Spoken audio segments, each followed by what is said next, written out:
আসসালামু আলাইকুম রহমতুল্লাহ। সুপ্রিয় বন্ধুরা, একটা বিষয় দেখাই। আমি আছি ফ্রান্সের রাজধানী প্যারিসে। আজকে কিছু ছোটোখাটো বাজার করলাম। এই যে 2 কেজি আটা কিনছি। 2 কেজি আটার দাম নিচে হচ্ছে 170 টাকা বাংলাদেশি টাকায়। আর হচ্ছে আপনার একটা রুটি কিনছি, রুটির প্যাকেট। এই রুটি বলা হচ্ছে যে দুধের রুটি। এই রুটির দাম হচ্ছে আপনার 260 টাকা। আর তারপরে কলা কিনছি হচ্ছে 2 হালি 2 পিস, মানে 2 হালি আর হচ্ছে দুইটা 10 পিস কলা।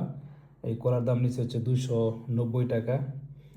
আর হচ্ছে আপনার পেস্ট কিনছি একটা, ছোটো একটা পেস্ট কিনছি। এই পেস্টের দাম হচ্ছে আপনার 375 টাকা। তারপরে ময়লা ফালানোর জন্য ওই পলিথিন, এখানে আপনার 30 লিটারের 20টা পলিথিন আছে।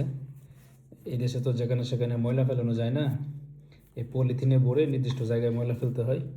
এই ময়লা ফেলানোর এই 20টা পলির দাম নিচ্ছে হচ্ছে 490 টাকা।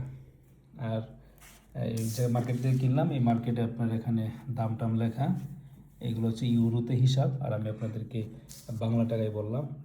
ভালো থাকুন সকলেই, ধন্যবাদ, আসসালামু আলাইকুম।